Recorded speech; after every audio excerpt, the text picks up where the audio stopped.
Muy buenas a todos y gracias por ver este vídeo, este módulo del curso de Cyberwall. En este curso lo que vamos a hablar es de seguridad en infraestructuras y en ámbitos de red, ¿vale? De cualquier cliente o de cualquier organización que os podéis encontrar en vuestro día a día. La charla se titula Operación MS17010, seguramente os suene por el tema de WannaCry, que es un poco el hilo conductor que vamos a utilizar para explicar cómo funciona la protección de infraestructuras de red. Entonces, una introducción muy breve, ¿vale? Yo soy Pedro Tubío. Yo soy Paula González y los dos trabajamos en el Departamento de Ciberseguridad de Deloitte y además en la especialidad de protección de infraestructuras.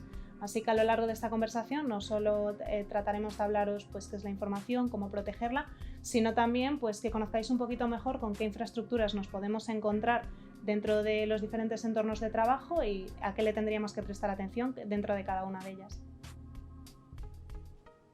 Para la protección de infraestructuras, para la protección de redes, ¿qué es el activo o cuál es el activo más importante que tenemos que proteger? Esa información. Entonces, ¿dónde está esta información? ¿Cómo protegemos esta información? ¿Qué significa proteger la información? La información, y seguramente ya es algo que habréis visto en otros módulos de Cyberwall, la protección de la información se basa en tres pilares fundamentales, que son la confidencialidad, la disponibilidad y la integridad de la información. En cuanto a la disponibilidad, nos interesa que cuando haya, por ejemplo, algún tipo de infección o algún tipo de problema en alguno de los equipos y hayamos perdido la información, pues el trabajo de un día, podamos acceder a algún backup, a alguna copia de seguridad a través de la cual podamos recuperarla. Y esto viene un poco también del hilo de la charla del tema del MS17010, el WannaCry, del ransomware, que al final lo que hace es cifrar la información que está en nuestros equipos, cifrar esa información valiosa, impedir el acceso en el día a día y en el trabajo habitual, de tal forma que la disponibilidad se vea comprometida. Entonces, tener una copia de seguridad nos puede ayudar a recuperar esta información. La integridad es que la información no se haya modificado, que no haya perdido, digamos, su integridad, su forma de ser, tanto en cuanto está almacenada como en el tránsito, como en las comunicaciones. Y la confidencialidad de la información es que no haya una violación de accesos, es decir, aquí lo que nos interesa es que haya una adecuada gestión de accesos, que se autentique a las personas que vayan a acceder a la información, que se autoricen adecuadamente a ver la información que les corresponde o no, además de complementarlo con el cifrado de la información. El cifrado lo que nos ayuda también es a mantener esta información segura, tanto en los dispositivos en los que se almacena como en las comunicaciones que se establecen. Entonces, ¿dónde está toda esta información? ¿Dónde se encuentra en una infraestructura de red, en una organización, en una empresa? ¿Dónde se encuentra toda esta información que queremos proteger? Y aquí la cabeza generalmente nos va a los típicos sistemas de información que conocemos, nos va a las bases de datos, nos va a los equipos de trabajo, a los puestos de usuario, a la documentación, tanto física como digital, que generalmente se tiene en una empresa en un entorno de trabajo. Y una cosa que normalmente no tenemos en cuenta y que es posiblemente la más importante, es el conocimiento no escrito, son las personas. Es toda la información que la gente, los empleados tienen sobre nosotros, sobre la organización, sobre la empresa, y que no somos conscientes de ella y que se publica muchas veces sin control en redes sociales o en internet libremente y que de alguna manera pueden influir o pueden afectar por un atacante o por un ente malicioso para comprometer nuestra infraestructura de red y por tanto que alguien pueda perpetrar un ataque contra nuestra red. Bueno, ahora que ya os hemos comentado un poquito cuáles son los principales aspectos que tenemos que proteger y sobre todo qué tenemos que proteger, que es la información, yo os voy a hablar ahora de las diferentes infraestructuras donde nos podemos encontrar esta información, ya que en función del entorno en el que estemos trabajando, tanto la estructura como los lugares en los que encontraremos esta información van a ser diferentes. Entonces, las tres arquitecturas más habituales que nos encontramos podríamos decir que son las redes tradicionales o redes IT, redes de información, que son aquellas que se asocian a entornos corporativos. En estas redes, el tipo de información que nos solemos encontrar es información confidencial, información estratégica de nuestra empresa, información de los usuarios. Por lo tanto, lo fundamental que habrá que proteger de esta información será la confidencialidad, ya que una pérdida de esta confidencialidad puede comprometer tanto a nuestra empresa como ser utilizada tanto por atacantes como incluso por competencia. En segundo lugar, también sería importante proteger la integridad, ya que si esta información es modificada puede afectar tanto a decisiones de negocio como a decisiones operativas, comprometiendo de nuevo lo que es la información. Entonces, Otro entorno diferente que nos encontramos es el entorno OT, en el que ya profundizaremos un poquito más a medida que avancemos en esta presentación, que sería el entorno industrial. En estas redes lo más probable es que no nos encontremos información estratégica o confidencial, pero sí que nos encontraremos información que tenga un gran impacto operativo. Es decir, necesitaremos tener pues, configuraciones de nuestros sistemas, de nuestras máquinas, que en caso de verse alteradas o en caso de verse interrumpidas pueden tanto detener procesos que será muy complicado volver a reactivar, como incluso procesos que pueden tener un impacto en el mundo físico. Por lo tanto, en las redes OT lo más importante que protejamos sería la disponibilidad en primer lugar y en segundo, la integridad. Por último, nos encontramos con las redes cloud, que son las redes más novedosas, digamos, aunque seguramente todos ya estemos familiarizados con el entorno en la nube. ¿Pero qué son estas redes cloud? Estas redes no son más que redes IT, pero en las cuales los elementos físicos, digamos, no son visibles por nosotros, sino que están geográficamente localizados en un sitio diferente, pero que tienen una configuración muy similar a lo que ya hemos visto. A continuación pasaremos a verlo en detalle. Y bueno, en estas redes, como hemos dicho, al tener similitudes con las redes IT, será importante que también protejamos la confidencialidad y la integridad de los datos, pero también será importante que tengamos en cuenta la disponibilidad de los mismos, ya que estas redes pueden estar conectadas a entornos IT, que será lo más habitual y serán aquellas más extendidas, pero también vamos a ver que estas redes también pueden confluir con entornos OT, entornos industriales. Entrando un poquito más en detalle dentro de una infraestructura de red en un entorno tradicional, en un entorno IT, ¿qué nos encontramos dentro de estas redes? Bueno, como estaréis viendo en la presentación, aquí aparece reflejado el entorno de Internet, que es el entorno, digamos, más inseguro, que es con el que todos estaréis familiarizados, en el que frecuentemente navegamos, y que tras un firewall pues entraríamos a nuestra zona corporativa, en la que, como veis, aparecen agrupados principalmente pues, por funcionalidad, digamos, pero también por zonas de seguridad. ¿Qué son estas zonas de seguridad? Son agrupaciones que nosotros hacemos dentro de una empresa para ver qué medidas de seguridad tenemos que implementar. Obviamente, aquellos elementos que sean de uso público, de uso común, aquella información, por ejemplo, la página web de una empresa, probablemente la parte que esté de cara al público no tenga apenas información confidencial porque su intención es que sea pública, pero sin embargo las carpetas que tengan pues los directivos o gente que maneje información muy sensible tendrá que estar lo más alejada del público posible, por lo tanto será información que tenga que tener muchísimas más barreras, que tenga que tener muchísimos más controles. Y esto dentro de una empresa lo conseguimos segmentando la red, haciendo agrupaciones lógicas de información y de zonas más protegidas y menos protegidas. Aquí, como veis, tenemos, por ejemplo, zonas de DMZ, que es, como comentamos, donde es la zona más desprotegida de la red IT y donde encontraremos información que estará de cara al público, digamos.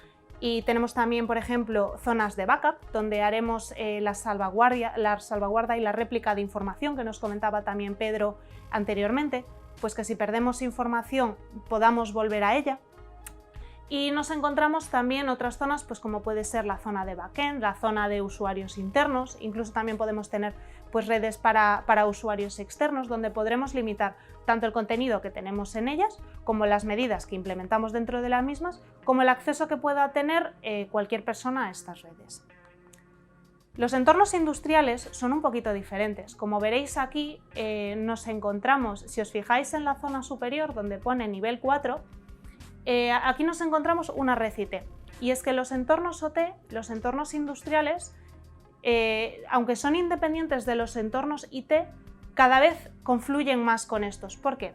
El entorno industrial está más orientado a procesos físicos, a operativa de máquinas. Entonces, el tipo de información, como decíamos, que se trata es un poquito diferente, porque suelen ser pues, configuraciones de sistemas, suele ser información más orientada a mantener pues, la integridad de los procesos que estamos operando.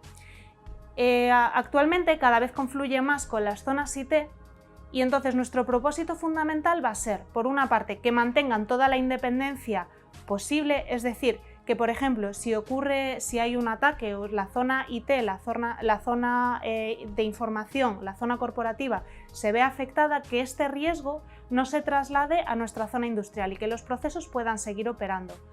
Pero también necesitamos que, por ejemplo, que información que estamos trabajando en nuestra zona industrial, que sería toda la zona que veis a partir del segundo firewall, del nivel 3 hacia abajo, que toda esta zona pues también nos permita nutrir de información a nuestro entorno IT pues para optimizar procesos, para mejorar nuestra actividad.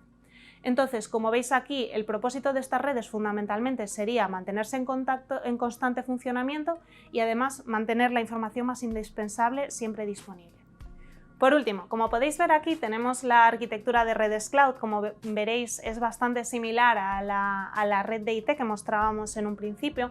Sí que existen diferencias porque al estar trabajando sobre todo grandes cantidades de información, pensemos que son redes dedicadas a procesar información. Entonces, serán redes que cuenten con muchísimos tipos de información que tendrán que ser agregadas en zonas lógicas, como comentábamos, tanto pues por finalidad como por propósito, y que estarán mucho más segmentadas porque además en un entorno cloud pueden confluir diferentes clientes, diferentes operativas, diferentes geografías.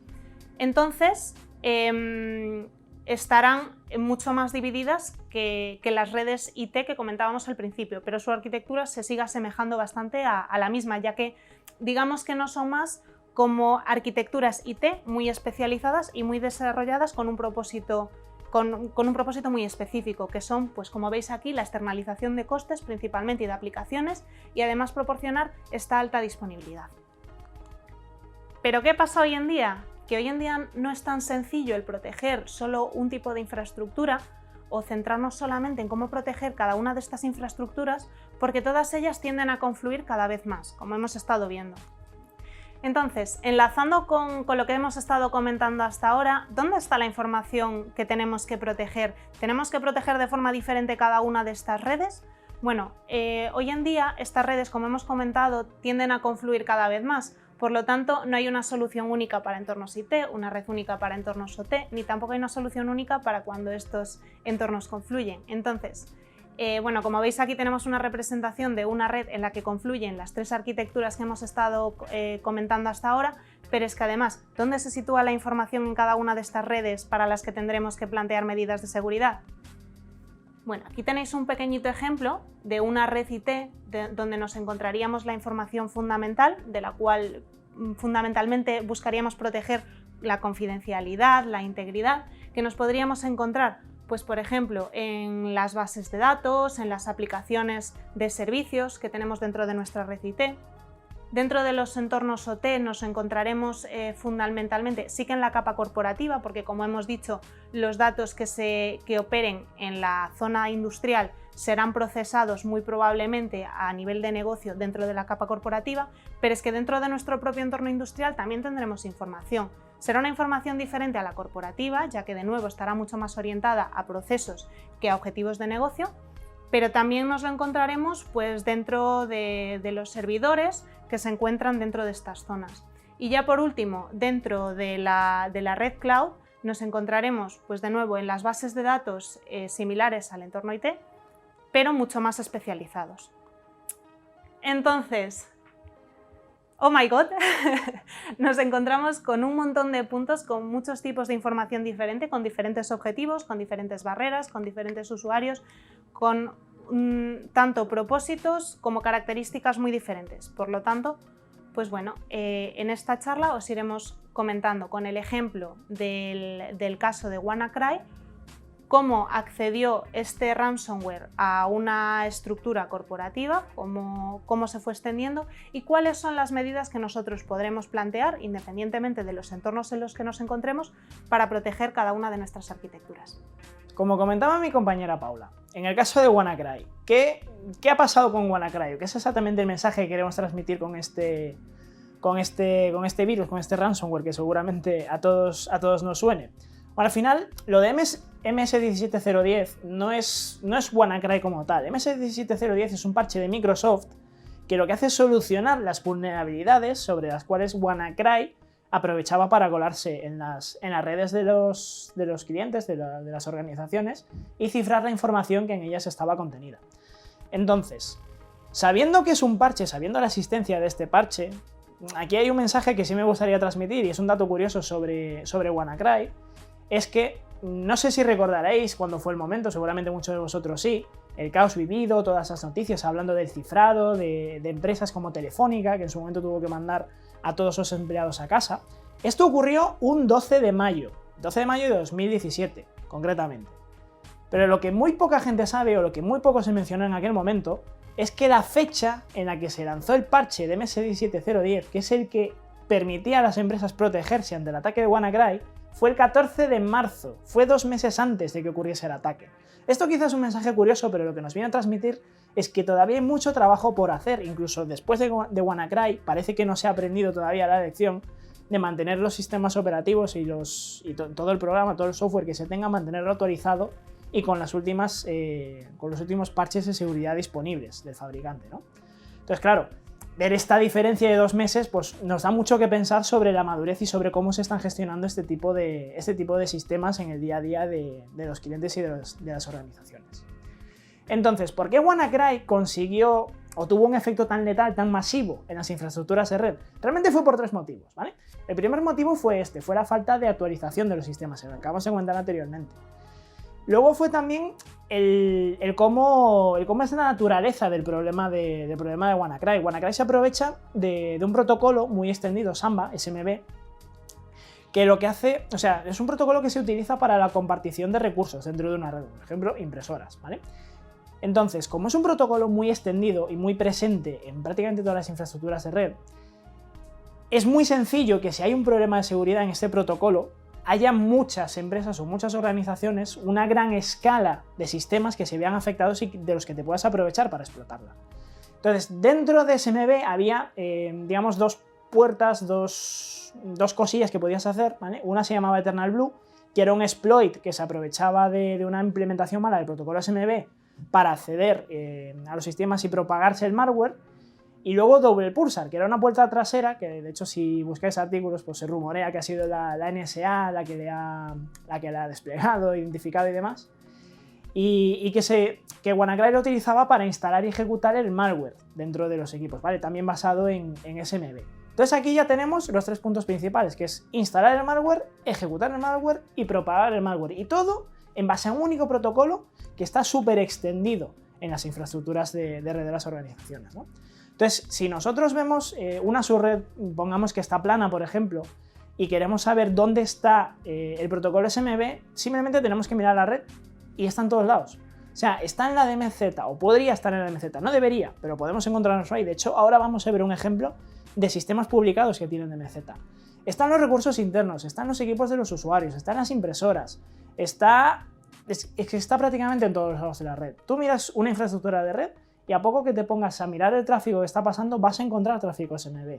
Porque no hay conciencia de esto, porque los equipos están mal configurados y porque no se protege ese tipo de tráfico habitualmente. Y aún después de todo lo que ha ocurrido con WannaCry y con todo el problema del cifrado de información, no se está aplicando esta protección, o no al menos no se está aplicando de manera adecuada. Aquí tenemos un ejemplo de Shodan. Para el que no conozca Shodan es un buscador tipo Google en el que nosotros podemos buscar sistemas, podemos buscar dispositivos que estén publicados en Internet y que tengan algún tipo de servicio levantado, servicio que nosotros podamos consumir desde el exterior. Ojo, esto puede ser intencionado o no, es decir, yo si publico una página web, lo habitual es que quiero que la gente consuma esta página web, pero muchas veces yo estoy publicando un acceso a un servidor interno de mi infraestructura y no quiero que ese acceso pueda ser consumido por un tercero sin que yo lo sepa. Pero muchas veces por desconocimiento, por falta de configuración, estos servicios son accesibles por terceras partes. Lo que aquí se ve en esta captura de Shodan, si fijas arriba en el buscador, pone SMB versión 1. Estos son, en una búsqueda simplemente de primer nivel, sin ponernos a rastrear mucho en Internet, es una búsqueda de la cantidad de equipos que hay ahora mismo con un puerto de SMB publicado al que nosotros podemos acceder desde nuestra casa, sin necesidad de ningún tipo de magia oscura, por así llamarlo, ¿no? Es que es un número realmente elevado. De hecho, otro de los protocolos extendidos dentro de lo que son los accesos remotos, ¿vale? Que es el protocolo Telnet. Protocolo Telnet, que además se conoce por ser un protocolo poco seguro, porque no cifra la comunicación de extremo a extremo, ¿vale? Si os fijáis, hay diferencias de prácticamente una décima parte, o sea, hay muchísimos dispositivos con SMB levantado a día de hoy que no deberían estar así. Y esto es solo un ejemplo de la superficie de ataque que pueda haber en una organización, ¿no? O sea, vemos que realmente, a poco que te descuides con algo como SSMB o con cualquier otro protocolo, vas a tener, digamos, un problema, porque te puede venir un WannaCry o te puede venir algún nuevo malware. Sabes que día a día esto está cambiando y puede aparecer algo que desconocemos y nos puede, digamos, chafar un poco la red, ¿no? Entonces, esto de aquí es un vector de ataque al final, ¿no? ¿Qué es un vector de ataque? Es un método que utiliza una amenaza, ¿vale? Una amenaza externa, un tercero, algo que quiera atacar a nuestro sistema, para conseguir acceso al mismo. Y estos vectores de ataque al final se basan en dos pilares fundamentales, ¿no? Los pasivos y los activos. Si os acordáis al principio, hice mención, cuando hablábamos de dónde está la información, hice mención a un ente que muy pocas veces se tiene en cuenta, que son las personas. Son los trabajadores, son aquellos entes que tienen información sobre nuestra empresa, pero que normalmente, como no es algo técnico, como no es algo, digamos, físico, que nosotros podemos gestionar desde el mundo IT, hablando un poco en lenguaje informático, por así decirlo, no es algo que podamos proteger mediante un firewall, no es algo que podamos proteger, digamos, de manera habitual. Entonces, uno de los vectores de ataque pasivos, o digamos, que no es un ataque tan directo, es la parte de ingeniería social, ¿no? Todo el tema del phishing, de recolección de información. Todo esto al final lo que genera es un conocimiento tan grande de nuestra infraestructura y de cómo puede estar un cliente, cómo puede estar una organización, de tal forma que un atacante la recompile y pueda utilizarla para atacar y para entrar a nuestros sistemas y cifrar, digo cifrar, pues por no decir otro tipo de ataque, ¿no? Pero para hacer algún tipo de operación sobre nuestra información sensible. Luego están los vectores de ataque activos, ¿vale? Los vectores de ataque activos ya son, pues, lo que más conocemos como hacking, por así llamarlo, temas de malware, de exploiting, de rastreo de tráfico, un ransomware, ¿vale? Pero al final, todos estos vectores de ataque lo que nos vienen a decir es que nuestra infraestructura de red, nuestra información está expuesta. Y está expuesta muchas veces por una ausencia de conocimiento o de malas configuraciones que no nos damos cuenta y que sin querer publicamos algo que no debería estar publicado. Lo que ocurrió con WannaCry es exactamente esto. Había un protocolo que tenía una mala implementación, que tenía una vulnerabilidad que era desconocida en aquel momento, pero que había un parche que la solucionaba. No se instaló este parche, no se siguieron las medidas, no se siguieron las recomendaciones, las buenas prácticas que se deben seguir, y al final lo que ocurrió fue un desastre de consecuencias que todavía estamos sufriendo a día de hoy. Bueno, después de que Pedro os haya explicado cómo ocurrió el ataque de WannaCry, qué fue lo que lo permitió debido a cosas que se hicieron mal, pero también os ha hablado de qué cosas se podrían haber hecho o bien para evitarlo o bien para mitigar sus consecuencias. Es decir, os ha empezado a hablar de medidas de seguridad que se podían haber tomado en este caso de ataque concreto. Entonces, en esta parte de la presentación de lo que os vamos a hablar es precisamente de eso, de qué medidas de seguridad se pueden implementar para cada uno de los entornos de los que hemos estado hablando hasta ahora. En primer lugar, como hemos estado viendo, al haber diferentes entornos no todos los podemos proteger igual. Pero, ¿cómo de diferentes o similares son estas medidas? Bueno, lo primero que tenemos que saber es que en el momento que conectamos entornos, en el momento que los relacionamos entre sí, estamos no solo compartiendo los beneficios, como puede ser pues, la optimización del análisis de datos, el dar respuesta a la operativa de forma más eficiente, sino que también estamos compartiendo los riesgos y las amenazas a los que estos sistemas se están exponiendo. Por lo tanto, tenemos que empezar a pensar en las redes y en los sistemas como un conjunto y no solo pues, como dispositivos, equipos o redes aisladas. Para ver de qué nos tenemos que preocupar, empezaremos hablando de los entornos IT, porque bueno, como decíamos al principio, al final será seguramente con los que estaremos más familiarizados y que además nos sirve muy bien como introducción para el resto de redes. Lo más importante o el primer paso que se debe dar siempre que tengamos redes es segmentarlas, es decir, tenemos que dividirlas. ¿Y en base a qué lo hacemos? Bueno, los criterios pueden responder a las necesidades pues, de cada empresa o el tipo de industria en la que se trabaje. Pero la segmentación más habitual o una de las más importantes es precisamente la segmentación en base a las diferentes zonas de seguridad. Aquí veréis términos como por ejemplo el término de DMZ, la zona desmilitarizada, que es la zona de menor seguridad dentro de toda nuestra red interna. Esta será la zona en la que situemos aquellas aplicaciones o aquellos servicios que tengan que estar expuestos directamente a Internet, ya que son servicios que esperan ser consumidos directamente por usuarios externos y que tengan que estar enfrentados directamente al público exterior, es por eso que las restricciones de seguridad serán las más bajas para facilitar y para permitir esta comunicación, pero por eso también será la red en la que menos información comprometida tengamos que poner, porque pues, su finalidad precisamente es la de estar lo más expuesta posible dentro de nuestra red interna, recordemos. Tenemos también la zona de usuarios, que serán aquella donde ocurran o donde se sitúen todos aquellos servicios que vayan destinados a nuestra red interna, pues las aplicaciones de correo, por ejemplo. Y luego también podemos tener redes, pues, por ejemplo, dedicadas a nuestros propios recursos internos, como pueden ser pues, desde bases de datos, almacenamiento, backups, que tengamos situados, recordemos, en la zona corporativa. Luego, por ejemplo, también es importante que distingamos entre las diferentes arquitecturas de las que hemos hablado, por eso aquí mencionamos también entornos OT, que serían los entornos industriales, de los cuales ya hablaremos en detalle un poquito más adelante, pero bueno, que es importante no solo que segmentemos dentro de nuestras propias redes, sino que hagamos una diferenciación importante dentro de las diferentes arquitecturas que vayan a integrar el conjunto de nuestra organización. Otra forma de dividirlo también puede ser por el propósito. Por ejemplo, si estamos haciendo cambios o mejoras en una base de datos, deberemos diferenciar la zona en la que vayamos a llevar a cabo la producción de aquella en la que vayamos a hacer desarrollos o donde vayamos a hacer pruebas.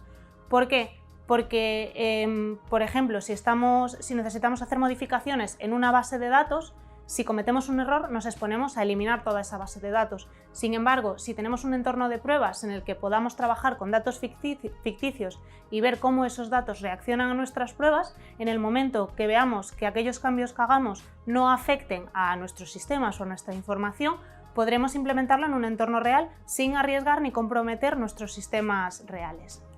Y luego ya por último, una buena práctica también es separarlos en base a contenido, de forma que podamos también optimizar pues, su rendimiento, protegerlos de la manera más adecuada y también pues, dotarlos de recursos que sean más necesarios en función de la arquitectura y del contenido que tengamos. Pues, por ejemplo, salas de servidores o zonas de servidores, zonas de servicios, zonas de aplicaciones. ¿Y de qué manera podemos hacer esto? ¿O para qué lo hacemos? Por una parte, tenemos, por ejemplo, la securización propia de las comunicaciones, que al segmentarlas pues, nos permite identificar si, por ejemplo, estamos realizando una comunicación con protocolos inseguros, lo que nos permitirá pues, proteger esa zona adaptadas a aquellos protocolos que se estén utilizando. A redes de invitados, las típicas redes de guest que vemos, por ejemplo, cuando nos vamos a conectar en un sitio que no es el nuestro, las zonas de DMZ. Podemos hablar también de VPNs, de zonas de túneles virtualizados que nos permitirán pues, transmitir información entre dos puntos creando un canal seguro. O también, por ejemplo, pues, separar redes pues, de Wi-Fi, ponemos aquí un ejemplo también pues, de dispositivos de vending, porque hoy en día que todo está cada vez más conectado, esas redes también forman parte de nuestra empresa y no deberíamos olvidarnos de ellas. Cámaras de televisión, cámaras de videovigilancia, etc. Es también esto muy útil para crear, por ejemplo, matrices de visibilidad. ¿Qué son estas matrices de visibilidad? En las que decimos, pues, por ejemplo, desde qué red a qué red puede haber visibilidad y comunicaciones. Nosotros seguramente querremos que desde nuestras zonas más seguras se pueda transmitir información a zonas más inseguras, es decir, por ejemplo, aquellas zonas donde se genera la información hasta aquellas zonas donde se procesen, pero seguramente no querremos, por ejemplo, que desde una DMZ o desde una zona de invitados tengan visibilidad de nuestros recursos internos. Por eso estas matrices de comunicación definen pues, en qué dirección están permitidas las comunicaciones. Luego también el fine-tuning de reglas, con esto nos referimos a las reglas que configuramos dentro de los firewalls, que tendremos que ir adaptando pues, a medida que se vayan incorporando pues, nuevos activos, se vayan creando nuevas comunicaciones, que podamos afinarlas, pues yo qué sé, filtrar por IP, filtrar al mayor detalle que podamos para asegurarnos que todas las comunicaciones que se producen de la manera y por aquellos agentes que nosotros queremos que las inicien o que finalicen las comunicaciones. Y luego ya por último, pues procesos de aprobación continua que nos permitan pues, identificar de nuevo pues, qué comunicaciones están permitidas, que aquellas que se escapen de lo habitual sean comunicaciones que tengan que ser validadas previamente antes de ser establecidas, etc. El segundo punto importante sería proteger los propios puestos de usuario. ¿Por qué? Como os comentábamos al principio y hemos ido también mencionando a lo largo de esta presentación, es sencillo el caer en la trampa de decir: si yo protejo mi infraestructura, ningún peligro se nos va a colar. Pero nos olvidamos de tener en cuenta al eslabón más débil de la cadena, que al final siempre es el ser humano, somos nosotros, porque no somos infalibles. Entonces, como no podemos evitar o no podemos saber si una persona es susceptible de ser víctima de un ataque informático, ¿qué podemos hacer? Dotarlos de recursos, de medios o de herramientas para minimizar ese riesgo o mitigar su impacto en caso de que se produzca. Entonces, cuando protegemos los puestos de usuarios, lo que estamos consiguiendo es precisamente esto, que en caso de que nuestro usuario o la persona falle, nosotros podamos controlar el impacto de esa amenaza que se materializa a través del usuario. Con esto, pues mitigamos ataques de ingeniería social, accesos a información interna, porque pensemos también que aunque lo más habitual es que los ataques se produzcan de manera externa, también nuestros propios trabajadores pueden hacer de forma voluntaria o incluso inconsciente acceder a información, corromperla, compartirla sin saberlo, etc.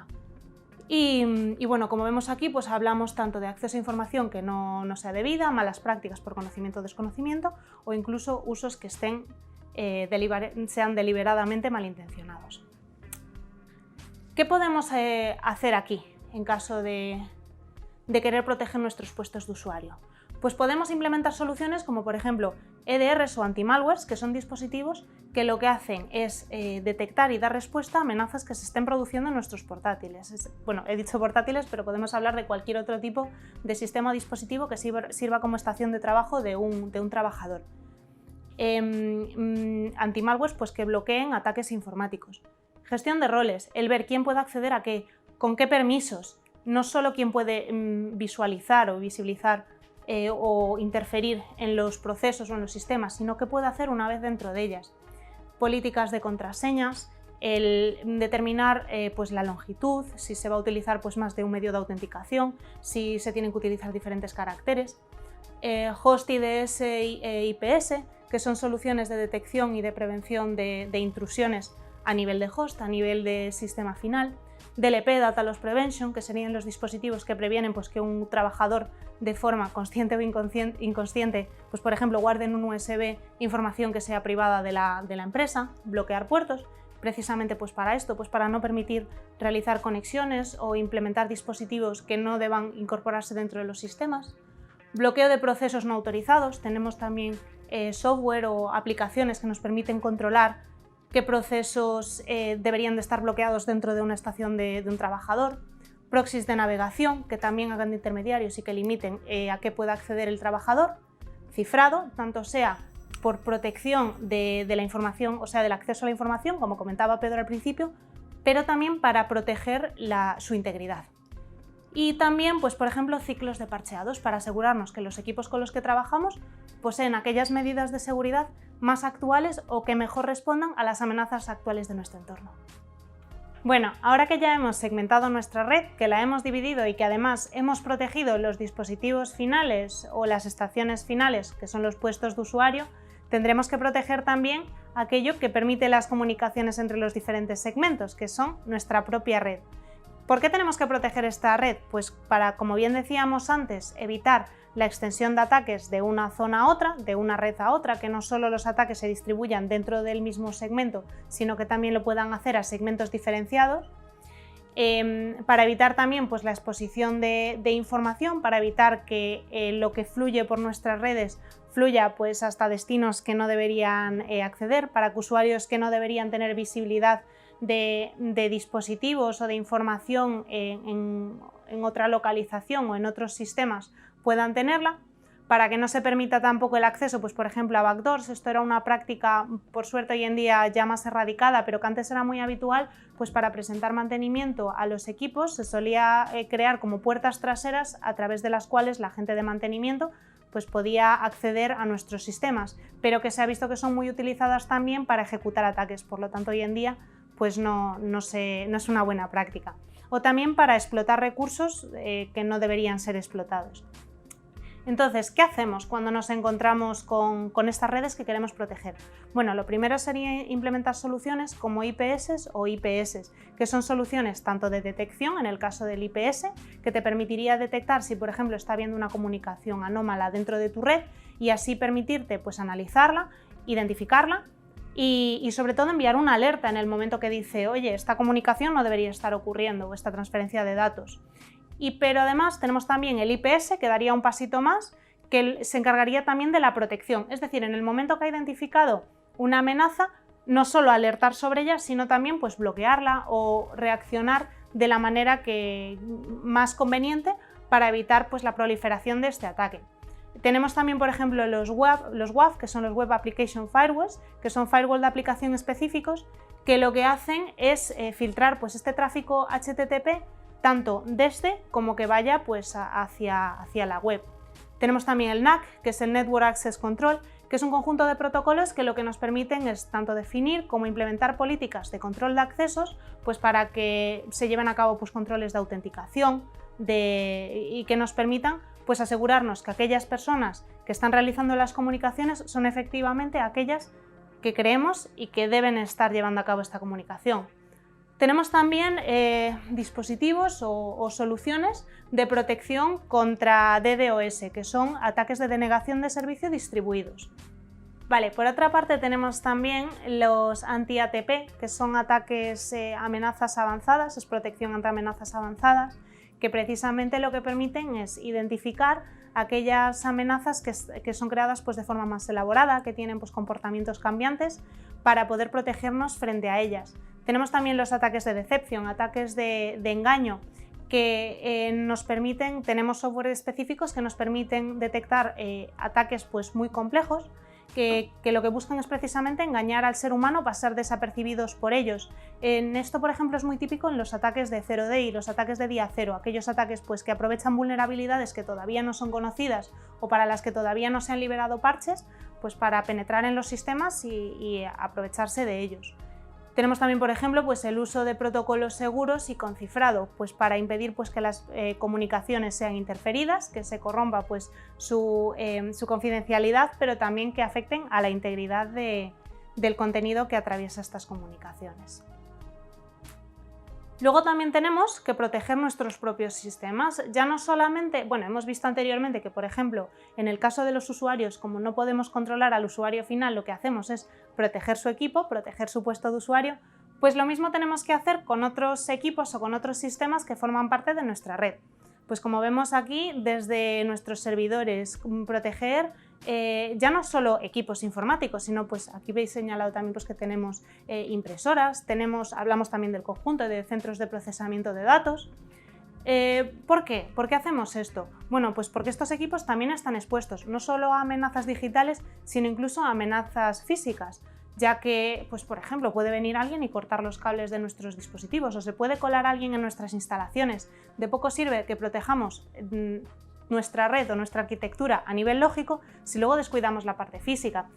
Pues se pueden producir pues, desde calentamientos de los sistemas llevando a que se paralicen. Puede también ocurrir pues, por amenazas externas como pueden ser fenómenos meteorológicos, pues una inundación, por ejemplo, de nuestro centro de procesamiento de datos. O incluso porque los propios equipos, al ser máquinas, pues se deterioran con el paso del tiempo en función del uso que le demos. Por lo tanto, pues son dispositivos que necesitarán mantenimiento. ¿Y cómo conseguimos esto? Bueno, pues desde actualizando nuestros equipos para que puedan responder mejor tanto a la parte lógica de procesamiento de datos, pero también pues para que se mantengan protegidos ante amenazas externas. Parchearlos cuando nos encontramos con vulnerabilidades o con nuevos parches que actualizan nuestro sistema y que nos permiten operar con ello de manera más segura. Monitorizar la salud, pues si se está haciendo un consumo muy alto pues, de nuestra CPU, si los recursos se están asignando de forma correcta, si es necesario, pues, por ejemplo, hacer un balanceo de carga, bastionarlo, que es protegerlo a nivel lógico, pues, por ejemplo, bloqueando aquellos puertos que no sean necesarios. Luego también estaría, por ejemplo, la parte de hardenizado, de ruguedización, que se llama en castellano, que sería de revestir físicamente nuestros dispositivos, pues, por ejemplo, para que soporten mejor pues, las inclemencias climáticas o para trabajar en entornos que tengan unas condiciones atmosféricas, climatológicas o simplemente físicas que sean bastante duras. Y luego también pues, con sistemas pues, como el control de acceso que nos permitan tanto filtrar, digamos, qué personas van a tener acceso al contenido de nuestros equipos y también validar la identidad de estas personas. autenticarlos y también autorizarlos. Por otra parte, como también mencionaba Pedro anteriormente, no siempre vamos a poder evitar que se produzcan incidentes, ya sean ataques o incluso incidentes humanos o incluso técnicos que no estén previstos. Entonces, ¿qué hacemos en estos casos en los que nuestra información se ve comprometida? Pues como mínimo deberíamos tenerla respaldada, de modo que si cierta información se pierde, siempre podamos tener una captura de un momento que para nosotros es un momento útil. Por ejemplo, si estamos utilizando datos que cambian cada segundo, a lo mejor necesitamos un backup en tiempo real, de modo que si algo se produce, una amenaza se materializa, podamos recuperar a lo mejor no los últimos segundos, pero sí los últimos minutos. Sin embargo, si por ejemplo estamos hablando de configuraciones que se modifican anualmente, no será necesario a lo mejor que tengamos un backup en tiempo real de esta información. Y esto nos permitiría, pues esto, desde recuperar información, comprobar si ha sido comprometida, pues si sospechamos que nuestra información ha sido modificada, tener una copia lo suficientemente fiable como para ver pues esa información efectivamente ha sido modificada o no de manera malintencionada, o puntos de control. ¿Y de qué hacemos? Pues de todo, de la información de nuestros procesos, de las configuraciones de nuestros equipos y de nuestros sistemas, de los usuarios, de las acciones que ellos llevan a cabo, de las bases de datos con las que estemos trabajando e incluso copias de redundancia. ¿Qué es lo que tendremos que respaldar? Aquella información que sea importante para nuestra empresa. Si, por ejemplo, no sé, las acciones de los usuarios no son tan importantes, a lo mejor pues necesitaremos hacer un respaldo menos frecuente. Sin embargo, si esto es un componente clave, es algo que, como hemos dicho, pues que tendrá que ser respaldado pues en mayor detalle, con más información, con logs más detallados o más numerosos, logs de auditoría, por ejemplo, que nos permitan pues tener una mayor trazabilidad de aquello que está ocurriendo con nuestros usuarios.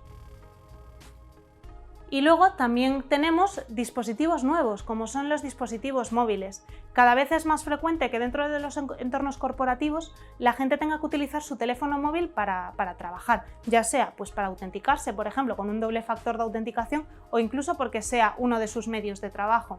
Entonces, bueno, aquí dependerá pues si se utiliza un dispositivo privado del trabajador que está habilitado para ser utilizado dentro de entorno corporativo, si es, por ejemplo, un teléfono que la empresa proporciona a los empleados y que tiene que utilizarse única y exclusivamente para dispositivos de trabajo. Pero bueno, en cualquier caso, independientemente de cuáles sean estas selecciones, sí que es importante que como mínimo nuestros dispositivos móviles y los de nuestros trabajadores tengan un MDM implementado, que es este software que te permite pues tanto monitorizar, que integra como un poquito las soluciones que hemos visto anteriormente, sobre todo las de puestos de usuario, que te permiten pues trazar las acciones del usuario, limitar a qué contenidos puede acceder, limitar también qué puede hacer con este contenido, etc. En resumen, pues gestionar un poquito la actividad de los usuarios dentro de los dispositivos móviles. Ahora pasamos a los entornos OT. ¿Qué son los entornos OT? Ya hemos hablado varias veces de ellos. Son los entornos industriales. Son entornos bastante diferentes a los entornos IT, pero cada día se acercan más. Ya no solo se acercan, sino que en muchas ocasiones también se interrelacionan con los mismos. Entonces, dentro de los entornos OT, ¿qué es lo principal que tendremos que tener en cuenta? En primer lugar, lo primero que tenemos que conocer es el modelo Purdue.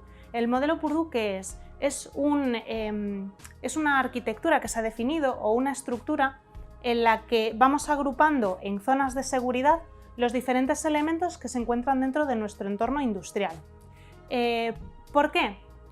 Pues porque, como hemos visto, los entornos industriales se encuentran expuestos a las mismas amenazas que los entornos IT, pero es que además también tienen otras nuevas características, como puede ser pues, la exposición o una mayor exposición a amenazas físicas, o incluso porque la materialización de un ataque dentro de un entorno industrial, las consecuencias que tenga posiblemente sean consecuencias físicas. Es muchísimo más improbable que el objetivo de un ataque dentro de un entorno industrial sea, pues por ejemplo, extraer información secreta de la empresa o información estratégica, pero sí que es muy posible que si, por ejemplo, nos encontramos dentro de una planta nuclear, de una planta petroquímica, de una cadena de producción, sí que es posible que si no se controlan pues las temperaturas, los procesos, que se produzcan explosiones, que se produzcan daños físicos. Entonces, ¿por qué es además tener un modelo propio y específico para estas para estas zonas? Bueno, pues porque estamos hablando de equipos que se han construido con la finalidad de ser robustos y de perdurar al paso del tiempo, pero que no se han planteado para ser seguros, porque incluso en muchos de los orígenes de las fábricas, de las plantas industriales, estos sistemas ni siquiera se esperaba que llegaran a estar algún día conectados a Internet o tener conectividad con otras zonas de nuestra empresa que no fuera la propia planta industrial. Luego también, de nuevo, estamos hablando en muchas ocasiones de equipos muy antiguos, que se han preparado pues para este paso del tiempo, pero no para resistir ataques que a lo mejor hace 5 años nadie se podía imaginar. Ya no hablemos cuando estamos hablando de equipos que tienen 15, 20 o 25 años. Luego estarían también las amenazas físicas, como hemos dicho, desde los propios cables que se corten o inclemencias climatológicas, que cada vez se relaciona más, como llevamos diciendo a lo largo de toda esta presentación, los entornos IT con los entornos OT, y también la incorporación de nuevas tecnologías, que como decíamos, tienen grandes ventajas como el optimizar o mejorar los procesos con los que estamos trabajando, pero que trasladan esas amenazas que antes eran particulares de entornos IT o de entornos cloud o de entornos IoT a este mundo que es el entorno industrial. Entonces, ¿qué nos implica este modelo Purdue que hemos introducido y del que hemos empezado a hablar?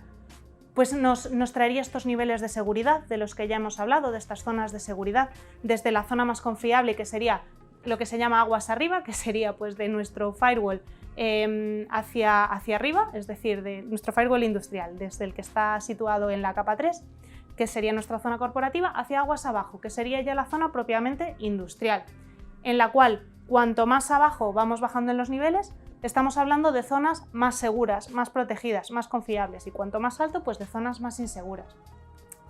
Implica también el flujo unidireccional de las comunicaciones, que por motivos de negocio, por ejemplo, sea importante que se traslade la información que está ocurriendo a nivel de proceso para que se pueda pues, monitorizar, analizar, se pueda entender y se pueda visualizar, es necesario que la información captada pues, por sensores, actuadores, aquellos dispositivos que se encuentran más a pie de campo, se vaya trasladando hacia capas pues, más de control, de administración, de gestión. Pero hay que tener mucho cuidado cuando el flujo es inverso, ya que si se producen cambios digitales, digamos, sabemos que en estos entornos van a tener una consecuencia física. Por eso es importante pues, definir cuáles son los flujos de comunicaciones. Que haya una separación incluso física de los propios sistemas, ya no estamos hablando solo de una división lógica, sino también física, que si por ejemplo una de nuestras máquinas se ve afectada por consecuencias físicas, que ello no afecte tampoco a otras que tengan las mismas funcionalidades, e incluso también que se planteen medidas de protección física, que nuestros elementos más delicados de nuestra infraestructura pues estén protegidos físicamente, pues con salas de control de acceso, con llaves que no sean llaves habituales, etc. Y luego también dentro de estos entornos, uno de los principales vectores de entrada de infecciones, aparte de los más no intencionados, digamos, son precisamente el uso de dispositivos, pues por ejemplo USBs, que muchas veces se utilizan, pues por ejemplo, para llevar a cabo actualizaciones o mejoras dentro de los sistemas, pero que son estaciones pues, que tienen que ser limpiadas para evitar pues, que se trasladen infecciones a esta red. Entonces, luego también es importante, como estamos hablando de entornos diferentes a los entornos IT, que otros dispositivos que utilicemos sean también específicos de estos entornos OT, es decir, los que hemos estado mencionando anteriormente, como los IDS, los firewalls, sondas de monitorización, estaciones de limpieza, que estén adaptadas a nuestro entorno industrial. Otro elemento también bastante importante dentro de los entornos OT serían los servidores de salto. ¿Qué es esto lo que nos permite? Nos permitiría operar o dar pues, estos saltos dentro de las diferentes capas del modelo Purdue, aportando no solo una gestión de acceso de los accesos y de las conexiones que se producen, sino que también te permiten mantener este control y seguridad de todas las comunicaciones al actuar pues, como un servidor intermedio que digamos que en cierto modo corta esa comunicación, establece como un punto de control en el cual pues, tú puedes frenar esas comunicaciones y tener un mayor control tanto pues, de los usuarios que están accediendo, las credenciales con los que acceden, los perfiles con los que acceden, pues dando esta nueva capa de seguridad, digamos, que es tan necesaria cuando estamos hablando de niveles pues tan diferentes y con requerimientos de seguridad también muy diferentes entre ellos. Y ya por último, estaríamos hablando también del control de acceso a terceros. Aquí estamos hablando tanto de control de acceso físico como control de acceso lógico. Es muy sencillo que a nuestras instalaciones dentro de los entornos industriales tengan que intervenir pues, con cierta frecuencia terceros, ya sea pues, por mantenimiento, por operaciones de servicio, y es importante que controlemos su acceso tanto pues esto a nivel lógico, pero también a nivel físico, ya sea con diferentes mecanismos de autenticación, con dobles factores de autenticación, con single sign-on, que los tengamos pues, integrados en nuestro directorio activo, que además, si por ejemplo lo hacemos a nivel lógico, que hagamos auditorías y monitorización de las acciones que están desempeñando, que si acceden por ejemplo a nuestras redes, que exista en todo momento un control y una visualización de las tareas que ellos están llevando a cabo, que no les dejemos entrar en nuestra red y que pues, lo que ellos hagan quede totalmente invisible para los ojos de la empresa. Y además esto pues, que también se haga de forma física, que si un tercero accede a nuestras instalaciones, que en todo momento pues, esté acompañado de una persona que sea interna de la empresa, que le dé solamente acceso a aquellas zonas o a aquellos recursos que sean necesarios para llevar a cabo su trabajo, etc. Y a continuación, pues seguirá mi compañero Pedro para contaros el resto de medidas que serían necesarias implementar para mejorar la seguridad de nuestras infraestructuras. En cuanto a la protección de las redes cloud, no dista mucho de cómo proteger un entorno tradicional, como ha explicado antes mi compañera Paula. Sin embargo, hay una cosa que debemos tener en cuenta, y es que en las redes cloud nosotros por lo general no somos los dueños de la infraestructura. Si lo fuésemos al final sería una cloud propia, lo que se considera como una cloud privada, ¿vale? Pero cuando contratamos servicios en Amazon, en Azure, en Alibaba, en Google, en sus clouds, esto no es así. Nosotros lo que hacemos es consumir sus recursos y ellos se encargan de gestionarlos. Esto es lo que se conoce como el modelo de responsabilidad compartida. Al final existen, digamos, tres tipos esenciales de sistemas cloud, que son el IaaS, el PaaS y el SaaS. Traducidos son Infrastructure as a Service, Platform as a Service y Software as a Service, que lo que nos ofrecen es consumir la infraestructura, las plataformas o el software, tal y como su nombre indica. Entonces, según el nivel al que nosotros lleguemos consumiendo los recursos del proveedor cloud, nosotros tendremos más o menos responsabilidad a la hora de hacernos cargo de la seguridad y de la gestión de los sistemas que hay por debajo. Si os fijáis en la tabla que sale en la diapositiva, veis que hay una parte de seguridad física de la que siempre se encarga el proveedor de servicios cloud, esto sea un Amazon, sea un Azure, sea quien sea, y luego ya con la parte de la protección de infraestructura ya empieza a haber cierta responsabilidad compartida, ¿no? Digamos que la parte de la seguridad de la información siempre va a recaer de nuestro lado, siempre va a ser algo que tengamos que hacer nosotros como consumidores de la plataforma, al igual que toda la gestión de riesgos y de gobernanza como tal, ¿vale? Lo que se conoce como GRC. Pero luego entre la parte de infraestructura, la parte de la plataforma y la parte de la aplicación, hay como un límite según lo que nosotros estemos consumiendo y montando en su infraestructura, de lo cual nosotros nos tendremos que encargar, se tendrá que encargar el proveedor o tendrá que ser algo compartido entre los dos, ¿vale? Entonces esto es un punto a tener muy en cuenta a la hora de gestionar la seguridad en las redes cloud. Pero también hay que tener en cuenta lo que comentábamos antes, ¿no? Que es una red en realidad bastante parecida en cuanto a filosofía a lo que es una red tradicional, a lo que es una red IT común y corriente. Seguimos teniendo nuestras subredes, seguimos teniendo nuestros servidores, nuestros activos, nuestra información, nuestra base de datos, y lo único que cambia es la manera o los conceptos en los que nosotros tenemos que fijarnos a la hora de gestionar estos activos, ¿no? Al final, pues por ejemplo, una subred se considera una VPC, Virtual Private Network, un firewall o lo que es una lista de acceso, un ACL, se considera un Security Group, una máquina virtual es una C2, y estos son terminologías que se aplican en Amazon, ¿vale? Luego Azure, Google, Alibaba u otros clouds tienen su propia terminología.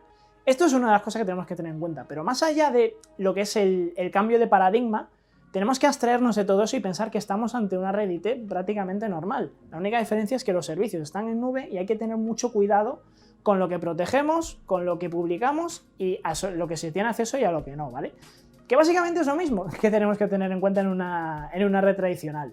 Pero bueno, únicamente tener eso en cuenta, el cambio de paradigma y el tema de la gestión de los accesos, ¿vale? Si bien en una red tradicional hay que hacer mucho énfasis, mucho foco en los dispositivos que ponemos en la red de cara a la protección de la información, como el IDS, como un EDR, como cualquier tecnología de seguridad, ¿vale? En el cloud lo que tenemos que tener muy en cuenta es la gestión de accesos, ¿vale? Sí hay que hacer temas de segmentación de red, sí hay que hacer temas de monitorización, un doble factor de autenticación para gestionar los accesos y para añadiros una doble capa de seguridad, la separación de entornos, pero uno de los puntos más importantes es la separación de roles, ¿vale? Todo el tema de gestión de usuarios, de que haya un doble factor de autenticación, quién pueda acceder y quién no a ciertos sistemas o servicios, que haya un bastion host, que haya un servidor intermedio de salto al que yo accedo primero y que este me autoriza y me autentica en los sistemas para luego poder acceder, digamos, a los servidores, a las partes de la administración, es súper importante en un entorno cloud y es prácticamente la base de la seguridad en estos entornos. Entonces, a modo de reflexión, y ya yéndonos también un poco a una red tradicional, ¿vale? En el mapa de red que vemos aquí, y si os dais cuenta es uno de los mapas que hemos utilizado de ejemplo al principio, ¿qué podemos ver aquí que hay mal, ¿no? O qué errores se cometen desde el punto de vista de la protección de infraestructuras? Pues vemos que, por ejemplo, la red de proveedores no tiene firewall, acceden directamente a la red y ese tráfico no se filtra, entonces podría perfectamente haber algún acceso no deseado, algún acceso no autorizado, porque no hay un elemento o un dispositivo de red que lo esté protegiendo.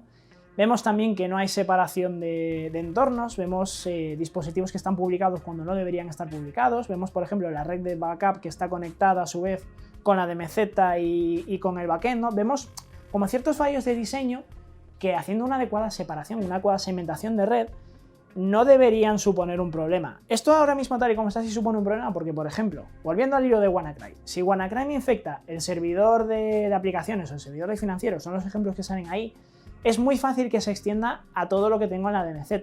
Y a consecuencia de eso también es sencillo que se extienda a lo que está en la otra DMZ. Y a consecuencia de eso es sencillo que se extienda a las redes de empleados, a las redes de terceros, de tal forma que no solo se vería infectada o digamos afectada mi organización, mi empresa como tal, sino que también se verían afectados terceros, proveedores, otras oficinas, otros entornos. Entonces veis que la capacidad de propagación de un malware cuando infecta una red es bastante elevada, sobre todo cuando no existe esta separación, cuando no existe esta segmentación de entornos, ¿no? Y luego también, al hilo de lo que comentábamos antes, aquello que está publicado en Shodan, aquello que está publicado en Internet y que nosotros muchas veces como administradores no somos conscientes, todo esto lo que hace es que sea un vector de entrada muy sencillo, porque si yo tengo un sistema con un servicio vulnerable publicado a Internet, alguien que lo identifique puede tratar de explotarlo, puede tratar de acceder y puede instalar un malware, borrar la información, puede hacer cualquier operación que se le antoje y de la que sea capaz según la vulnerabilidad y el vector de ataque que se puedan utilizar. Entonces ahí veis rodeados en rojo, por ejemplo, dónde estarían los problemas, ¿no? Vemos que la red de administradores tiene prácticamente acceso a la parte de terceros, a la parte de soporte de empleados, lo que comentábamos de la red de backup que está conectada con la DMZ con el backend, vemos incluso un servidor que está directamente conectado a internet sin pasar por el tráfico por el firewall, y vemos también la parte de proveedores que al final está, digamos de alguna manera, también conectada a la red de usuarios y a la parte donde están los administradores. Al final todo el tema de la protección de infraestructuras es un conjunto entre sí, ¿no? No por hacer una cosa o no por añadir una tecnología o quitar una tecnología vamos a conseguir una protección total, y esto es algo que pasa siempre con la ciberseguridad. No existe la protección total, es prácticamente imposible que lleguemos a tener una infraestructura de red protegida al 100% de las amenazas y del día a día de este mundo de la ciberseguridad. Sin embargo, si somos constantes, si mantenemos una adecuada gestión de nuestros activos, si hacemos un diseño de una arquitectura de red adecuado, si mantenemos las medidas y las buenas prácticas que se recomiendan y que deberían estar aplicados en prácticamente todos los clientes, lo más probable es que si hay un ataque tipo WannaCry o cualquier tipo de ataque que pueda llegar a surgir el día de mañana, las posibilidades de que nos afecte van a ser bastante reducidas y bastante inferiores. Bueno, esperamos que este módulo os haya resultado útil o por lo menos interesante, y si tenéis cualquier duda os dejamos aquí nuestros datos de contacto para que podáis seguir profundizando en este maravilloso e interesante mundo de la protección de infraestructuras. Muchas gracias.